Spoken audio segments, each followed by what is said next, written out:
जी good morning. आज मैं आपके सामने चैप्टर 2 का एक चर वाला रैखिक समीकरण का एक्सरसाइज 2.2 का 1 नंबर क्वेश्चन लेकर के आया हूँ। जी क्वेश्चन नंबर 1 कह रहा है कि यदि किसी संख्या के आधे में से 1/4 घटाया जाए तो 1/8 प्राप्त होता है। तो उस संख्या को ज्ञात कीजिए। यानी कि हमसे कह रहा है क्वेश्चन कि वह संख्या में से किसी संख्या में से 1/4 घटाने पर, किसी संख्या के आधे में से 1/4 घटाने पर हमें संख्या क्या प्राप्त होता है, 1/8 प्राप्त होता है। तो चलिए हम बनाते हैं हल। देखते हैं कि माना कि कोई संख्या x क्लियर। चलिए माना कि कोई संख्या x है, क्लियर। चलिए अब देखते हैं, कह रहा है कि किसी संख्या के आधे में से ठीक है, आधे में से घटाना है।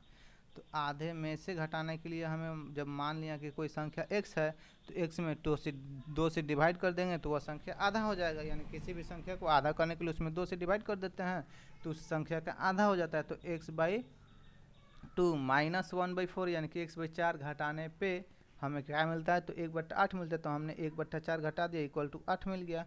अब लिखते हैं या x/2 इक्वल टू 1/8। जब 1/4 लेफ्ट साइड है, राइट साइड जाएगा तो माइनस जो है प्लस हो जाएगा 1/4। तो 1/4 तो x इक्वल टू 1/2। अब हम लिखते हैं 8 और 4 का एलसीएम निकाल देते हैं। तो जब 8 और 4 का एलसीएम जब निकालेंगे हम तो एलसीएम उसका हो जाएगा, चलिए आप सबके सामने निकाल करके दिखा रहे हैं क्लियर। चलिए तो 2 2 जा 2 और 2 2 जा 8 2 2 जा 4 4 2 जा 8 यानी कि एलसीएम 8 4 का 8 आ जाएगा। तब उस फर्स्ट वाले का नीचे वाले से डिवाइड करते हैं एलसीएम में तो आ जाएगा 8 8। तो 1 + 2 यानी कि x/2 इक्वल टू 1 + 2/8। तो x/2 इक्वल टू 3/8 आ जाएगा क्लियर। या x इक्वल टू, अगर जब हम डिफाइन करते हैं तो x इक्वल टू 3/8 और जो 2x के नीचे है तो जाकर उधर मल्टीप्लाई हो जाएगा। तो x इक्वल टू 2 2 4 जा 8 क्लियर। तो x इक्वल टू 3/4। तो हमें x इक्वल टू कितना प्राप्त होता है, x इक्वल टू 3/4 क्लियर। तो x इक्वल टू 3/4 जो है कि यही हमारा आंसर हो जाएगा क्लियर। चलिए अब मैं देखता हूँ इसी चैप्टर का क्वेश्चन 2 नंबर देखते हैं। क्वेश्चन 2 नंबर कह रहा है कि यदि किसी आयत किसी की आयत लंबाई की लंबाई और चौड़ाई का और चौड़ाई का अंतर अंतर 5 मीटर हो और परिमिति जो है कि चौड़ाई 110 है प्लस 5 हो तो जाएगा। लंबाई और यानी कि चौड़ाई अंतर ज्ञात अगर कीजिए। 10 हो लंबाई तो अंतर चौड़ाई यानी कि 15 10 होगा। 5 अगर लंबाई 15 हो तो 5 चौड़ाई 20 होगा। यानी कि अंतर 10 5 का हो, चौड़ाई 5 5 10 भी हो यानी सकता है, कि 10 15 भी हो सकता है, 20 5 25 होना भी हो चाहिए, सकता है। 10 ठीक है, 15 भी हो सकता वही है, हमको 5 10 डिफाइन भी हो करना सकता है। है, तो कुछ भी हो यदि सकता आयत की है। लंबाई और इसका चौड़ाई का अंतर 5 अंतर होना चाहिए 5 ठीक है। मीटर हो और परिमिति 110 मीटर हो तो लंबाई चौड़ाई ज्ञात करें कीजिए। यानी कि उसकी परिमिति, तो परिमिति होता है रेक्टेंगल के चारों साइड का लेंथ को परिमिति कहते हैं। साइड का तो परिमिति तो दे जो दिया होता है है 110 परिमिति मीटर। कहा कह जाता रहा है है। कि लंबाई और चौड़ाई ज्ञात कीजिए। यदि लंबाई और चौड़ाई का अंतर परिमिति 5 हो, एक तरफ चौड़ाई और दूसरी तरफ लंबाई, तो दोनों का कि अंतर जो होता है वह अंतर कह रहा है कि 5 है। तो चलिए बनाते हैं। माना कि आयत की चौड़ाई इक्वल टू चौड़ाई को b यानी कि x मान लेते हैं, चौड़ाई b इक्वल टू x है। चलिए जरा और साफ साफ लिख देते हैं। साफ लिख देते हैं। चौड़ाई को b से कहते हैं, b यानी कि b चौड़ाई है क्या है, x है क्लियर। चलिए अब देखते हैं आयत की मीटर में दिया हुआ है तो मीटर में आप लिख सकते हैं क्लियर।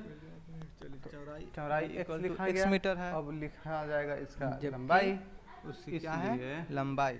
अब लिखते हैं इसलिए लंबाई आयत की लंबाई यानी कि l यानी कि लेंथ, लंबाई को l से डिनोट करते हैं। लंबाई यानी कि l equal length equal to x plus लंबाई, यदि l equal to x plus 5 जबकि लंबाई x प्लस 5 होगी क्योंकि 5 का अंतर है तो 5 ज्यादा उसका होना चाहिए, तब ना 5 का अंतर होगा जी। x प्लस 5 मीटर है क्लियर लिखते हैं। इसलिए उसका क्या करते हैं, अब परिमिति को है तो परिमिति जो यानी कि लंबाई गुणे चौड़ाई होता है। 2 इंटू लंबाई 10 मीटर हमारे पास परिमिति है। 2 इंटू लंबाई, परिमिति निकालने के लिए 2 से इंटू कर देते हैं यानी कि मल्टीप्लाई करते हैं। तो 2 इंटू लंबाई जोड़ चौड़ाई होता है। यानी कि परिमिति निकालने के लिए लंबाई जोड़ चौड़ाई होता है तो 2 से मल्टीप्लाई करते हैं तो 2 इंटू लंबाई दिया है, क्या दिया है x प्लस 5 दिया है, तो x प्लस 5 प्लस चौड़ाई दिया है x मीटर, x दिया है इक्वल टू 110 यानी कि 110। क्लियर। अब हम लिखते हैं अब 2 में या पहले अंदर वाले को ऐड कर लेते हैं 2x में, ठीक है, तो 2x हो जाएगा, अंदर वाले को ऐड कर लेंगे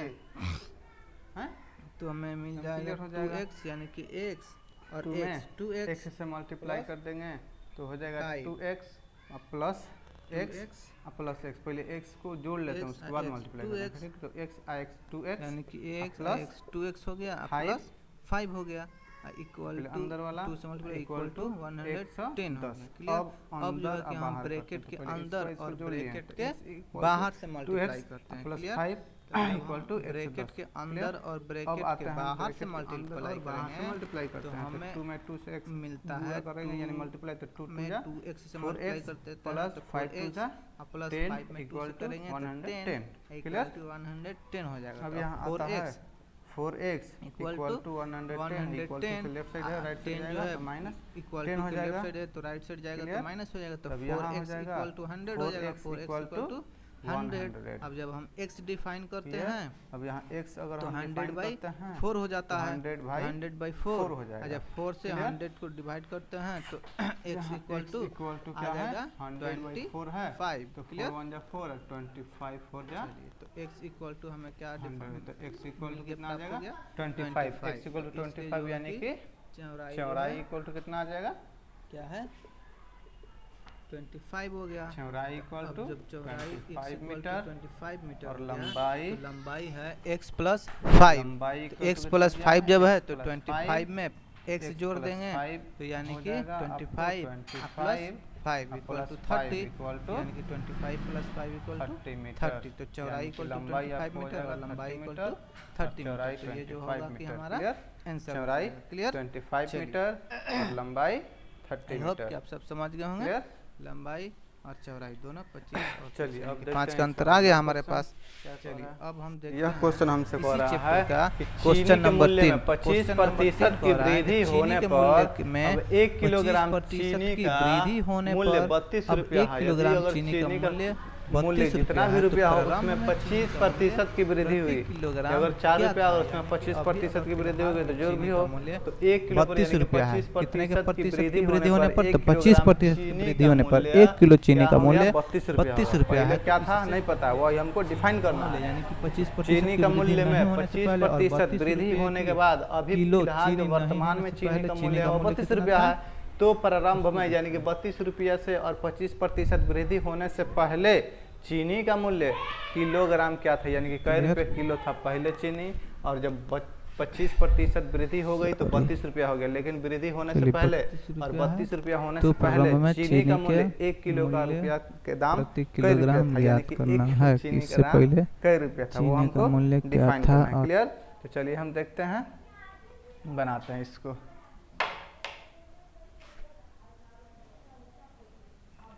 क्लियर।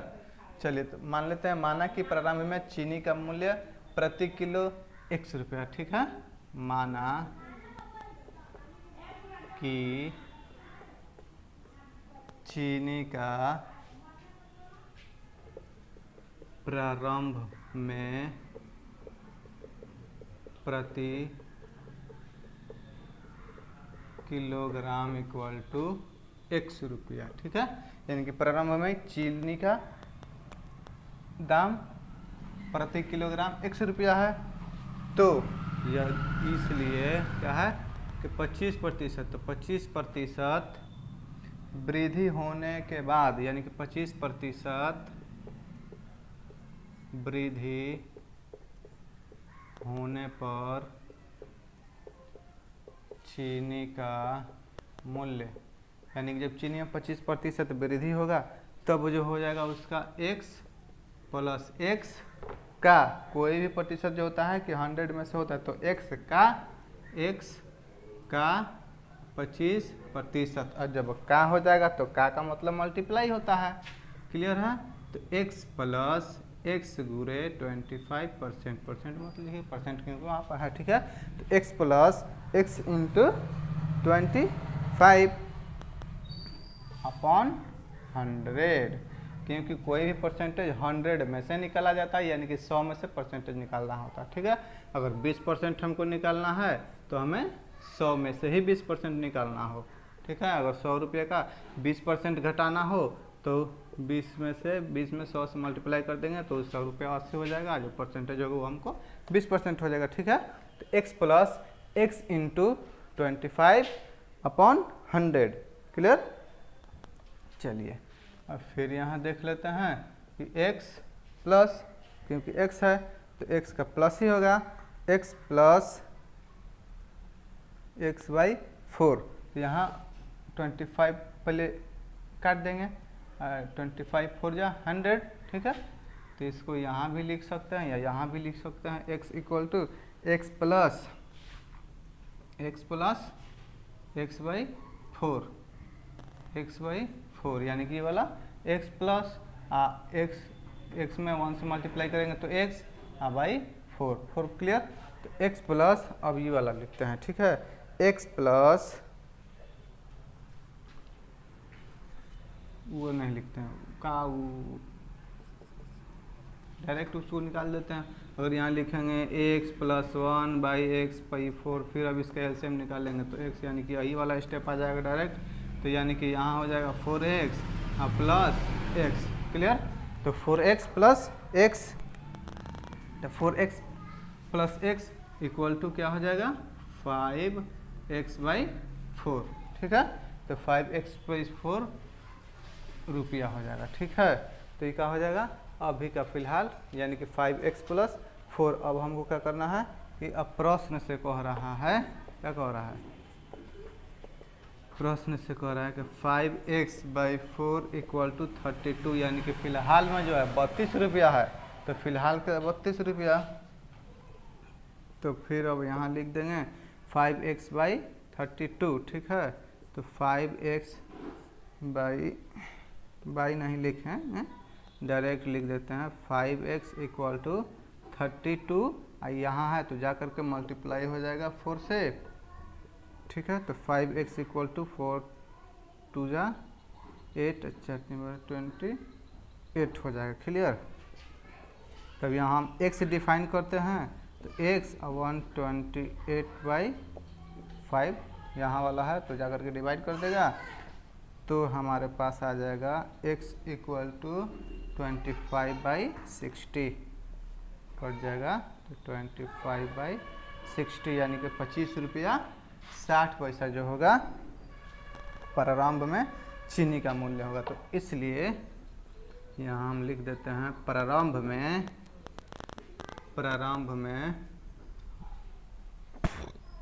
चीनी का मूल्य इक्वल टू 25 रुपया 60 पैसा। ठीक है, तो प्रारंभ में जो था चीनी का मूल्य 25 रुपया 60 पैसा था, और फिलहाल जो है कि 32 रुपया है। ठीक है, तो 25% अगर बढ़ा तो 32 रुपया, यानी कि यहाँ कहाँ गया 5x बाई 4। पहले चीनी का मूल्य क्या था 25 रुपया 60 पैसा था, और जब 25% की वृद्धि हो गई तो चीनी का मूल्य फिलहाल में 32 रुपया हो गया, क्लियर। आई होप कि आप सब समझ गए होंगे। चलिए अब इसी का अगला क्वेश्चन देखते हैं। चलिए अब हम देखते हैं इस क्वेश्चन में, यानी कि अगला क्वेश्चन के दो विभिन्न मूल्य वाली 35 कलमों का मूल्य, यानी कि दो अलग अलग किस्म की कलमें हैं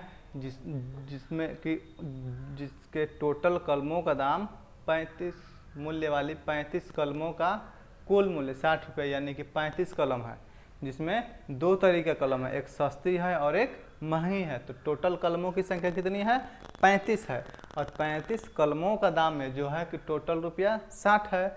यदि एक सस्ती कलम, तो जो उसमें सस्ती कलम है एक कम रेट वाला कलम, उसका दाम है 1 रुपया 50 पैसा, यानी कि 1.5 रुपया। एवं एक महंगी कलम, लेकिन जो उसमें महंगी कलम है उसका दाम है 2 रुपये, यानी कि एक कलम का दाम 2 रुपया है और दूसरे वाले का दाम 1.5 रुपया, और दोनों मिला करके टोटल 35 कलम खरीदा गया है, जिसमें टोटल कलमों का दाम 60 रुपया है। तो उसमें कितनी महंगी कलमें और कितनी सस्ती कलमें खरीदी गई, यानी कि कलमों का संख्या निकालना है। ठीक है, तो हम लिखते हैं यहाँ हल। ठीक है, हल लिखते हैं क्या लिखते हैं कि कलमों की कुल संख्या क्या है, पहले लिखते हैं कलमों की कुल संख्या, कलमों की कुल संख्या। समझने के लिए पहले हम सब व्यवस्थित कर देते हैं। तो कलमों की कुल संख्या कितना है, 35 है। क्लियर, कलमों की कुल संख्या 35। अब कुल दाम कितना हो जाएगा, यानी कि कुल मूल्य, कुल मूल्य कितना है, 60 रुपया है। क्लियर, टोटल कलमों की संख्या कितना है, 35 है, और कुल कलमों का मूल्य कितना है, 60 रुपया है। तो अब लिखते हैं एक सस्ती कलम का दाम में, एक सस्ती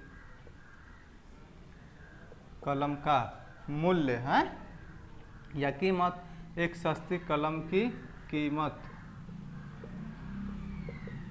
कीमत इक्वल टू 1.5 रुपया, यानी कि 1 रुपया 50 पैसा। अब लिख देते हैं एक क्या, महंगी, ठीक है, हाँ, एक महंगी कलम की कीमत कितना है, 2 रुपया है। क्लियर, एक सस्ती यानी कि कुल कलमों की संख्या 35 और कुल दाम 60 रुपया, और सस्ती कलमों का मूल्य 1.5 रुपया और महंगी कलमों का मूल्य कितना है, एक का 2 रुपया। ठीक है, तो माना कि एक सस्ती कलम की संख्या है, तब निकालना है यहाँ से, माना कि एक सस्ती कलमों की संख्या, संख्या ही नहीं निकालना है कि कौन से कितना सस्ती कलम खरीदा गया, कितना महंगा। तो माना कि सस्ती कलमों की संख्या x, ठीक है, इसलिए महंगी कलमों महंगी कलमों की संख्या इक्वल टू सस्ती टोटल x है, तो उसमें से महंगी वाले को टोटल कितना है, 35 है, सस्ती वाला x है और टोटल 35 है, तो 35 में से यानी कि x घटा देंगे तो टोटल 35 है ना है, और जिसमें से सस्ती x है तो 35 में से x घटा देंगे तो सस्ती वाला है x और महंगी वाला है और टोटल है 35, तो उसमें से महंगी निकालना है कि महंगी निकालने के लिए 35 में से x घटा देंगे तो निकल जाएगा। क्लियर, तो चलिए x इक्वल टू महंगी कलमों की संख्या 35 में से x हो गया। अब लिखते हैं सस्ती कलमों की कुल कीमत, इसलिए सस्ती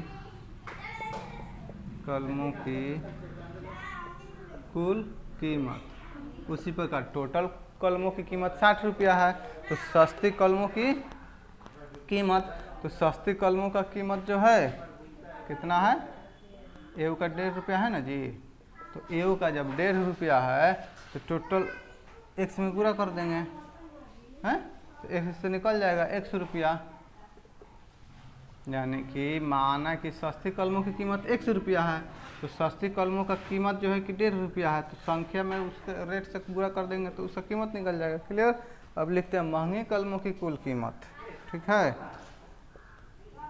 महंगी कलमों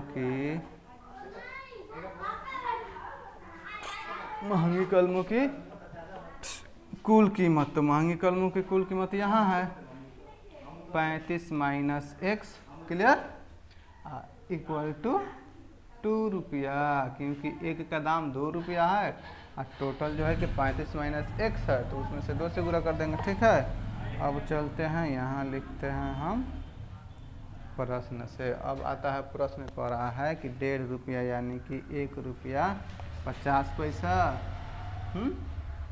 कच्ची, हाँ, 1 रुपया 50 पैसा plus 2 into 35 minus x equal to 60। Clear, क्योंकि 1.5 रुपया टोटल कीमत हो गया 35 माइनस x इक्वल टू 1.5 रुपया, टोटल कीमत जो है 60 रुपया। ठीक है, यानी कि टोटल कीमत 60 रुपया ना है जी। तो चलिए अब निकालते हैं यहाँ, या 1 रुपया 50 पैसा, 1 रुपया 50 पैसा,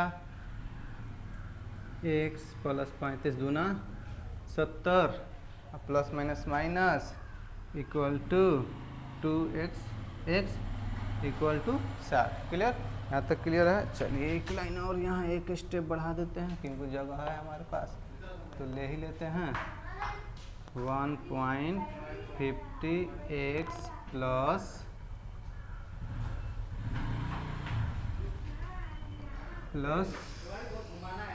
1.50 प्लस 70 क्लियर इक्वल टू 60, तो 1.50x प्लस नहीं बल्कि यहाँ 1 plus 50 minus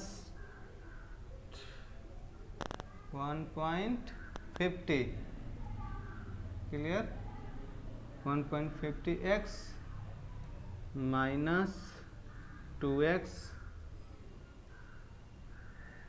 equal to 60 minus 70।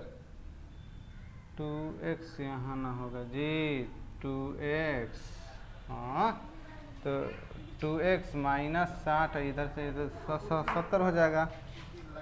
Clear, चलिए अब हम यहाँ देखते हैं कि 1.50x minus 2x equal to minus 10।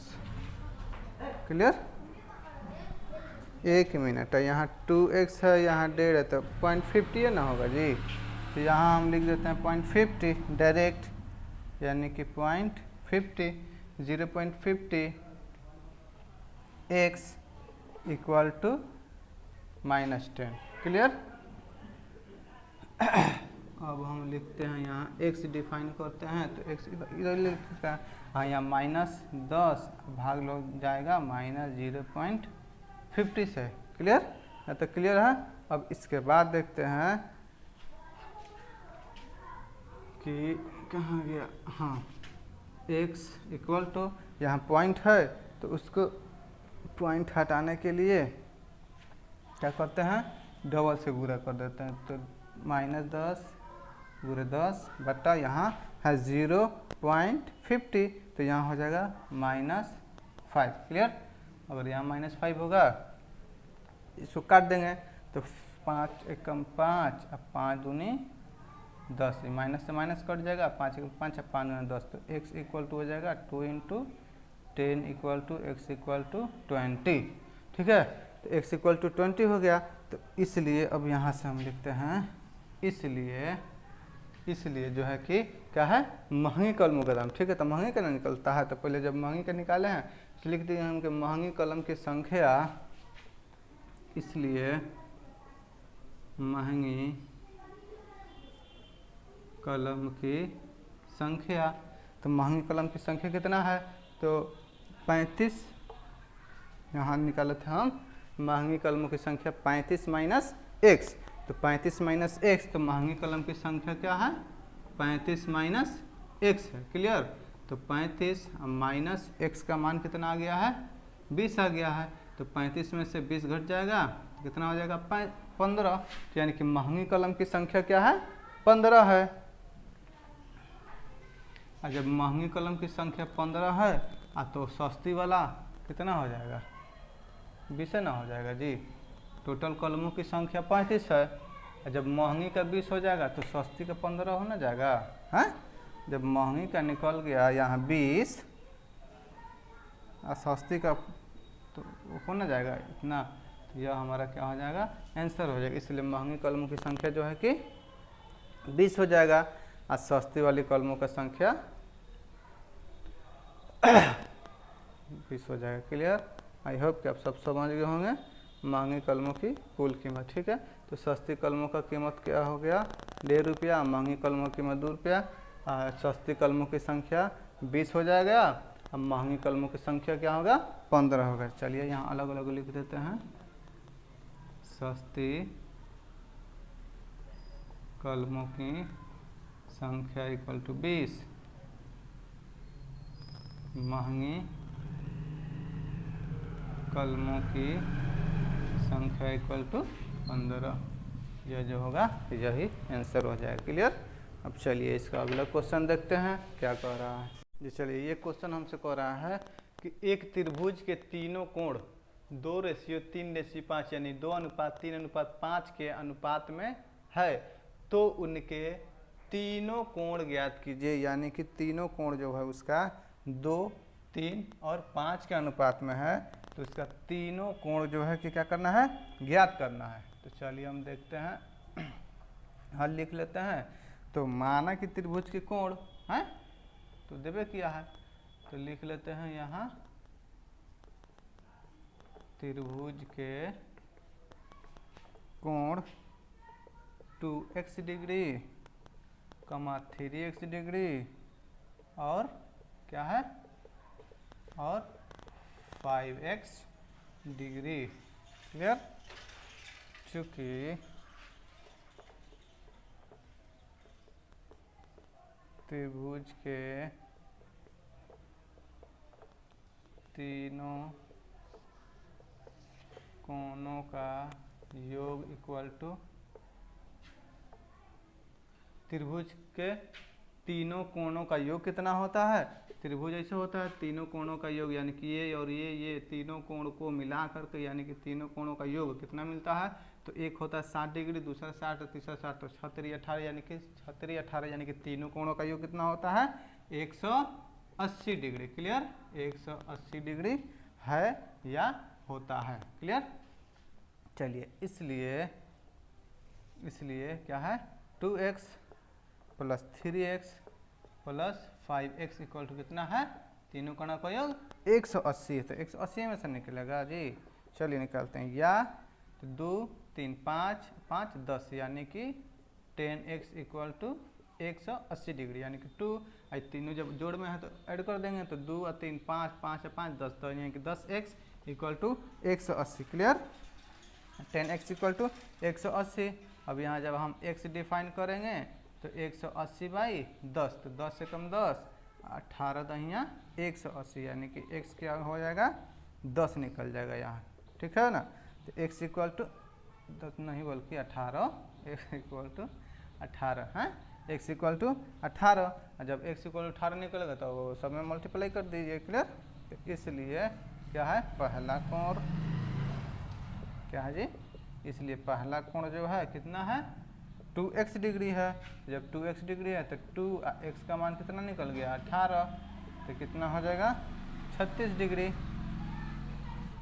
और दूसरा कोण यहाँ कह रहा है कि दूसरा कोण, तो दूसरा कोण कितना है, 3x है, 3x डिग्री, तो यहाँ 3 कर देते हैं और x का 18 ही ना निकला है, तो सब में 18 से मल्टीप्लाई कर दें, तो 18 तिहाई 54 डिग्री। अब कह रहा है तीसरा